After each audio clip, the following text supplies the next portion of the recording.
चलिए शुरू करते हैं दिन की पहली खबर के बारे में। महिला आरक्षण से बढ़ेगी नारी शक्ति की भागीदारी। जी हां, भारत में महिलाओं की राजनीतिक भागीदारी को बढ़ावा देने के लिए केंद्र सरकार द्वारा प्रतीक नारी शक्ति वंदन अधिनियम एक ऐतिहासिक कदम माना जा रहा है। यह कानून महिलाओं को संसद और विधानसभा में 33% आरक्षण देने का प्रावधान करता है। लंबे समय से चल रही इस मांग को पूरा करते हुए यह अधिनियम देश भर की महिलाओं के लिए सशक्तिकरण का नया रास्ता खोलता है। इस विधेयक को संसद में पेश किया गया और इससे व्यापक समर्थन भी मिला है। खास बात यह है कि इस कानून के लागू होने के बाद लोकसभा और राज्य विधानसभाओं में महिलाओं की संख्या में उल्लेखनीय वृद्धि होगी, जिससे नीति निर्माण और महिलाओं की भागीदारी और भी प्रभावित देखने को मिलेगी। तो वहीं आपको बताते हैं कि दो बड़ी खुशखबरी जो इस आरक्षण में की गई है वो क्या है।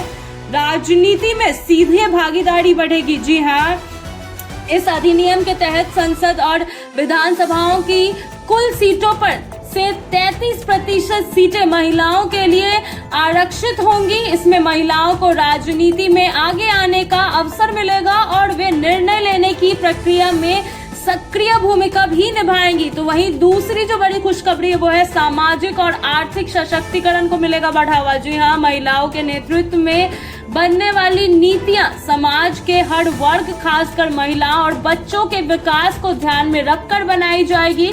इससे शिक्षा, स्वास्थ्य, सुरक्षा और रोजगार के क्षेत्र में सकारात्मक बदलाव आने की उम्मीद है। वहीं बताते हैं हम आपको अधिनियम की प्रमुख विशेषताओं के बारे में।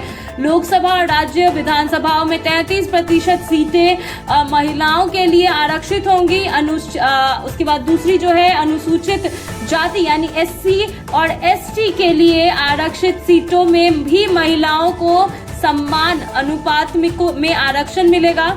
वहीं तीसरी जो है ये आरक्षण सीटों के परिसीमन यानी डिलिमिनेशन के बाद लागू होगा। तो वहीं चौथी जो है वो है हर चुनाव में आरक्षित सीटों का रोटेशन यानी कि घुमाव होगा। तो वहीं हालांकि यह कानून पारित हो चुका है, लेकिन इसे लागू करने के लिए जनगणना और परिसीमन प्रक्रिया पूरी होनी जरूरी है। इसके बाद ही आरक्षण का लाभ चुनाव में दिखाई देगा। इस कारण इसके लागू होने में कुछ समय लग सकता है। तो वहीं भारत में महिलाओं की आबादी लगभग 50% है, लेकिन उनकी राजनीतिक भागीदारी अब तक सीमित रही है। इस अधिनियम के जरिए महिलाओं को बराबरी का मौका मिलेगा और लोकतंत्र और मजबूत होगा। यह कदम केवल महिलाओं के लिए नहीं बल्कि पूरे देश के सामाजिक ढांचे को मजबूत करने की दिशा में एक बड़ा बदलाव है।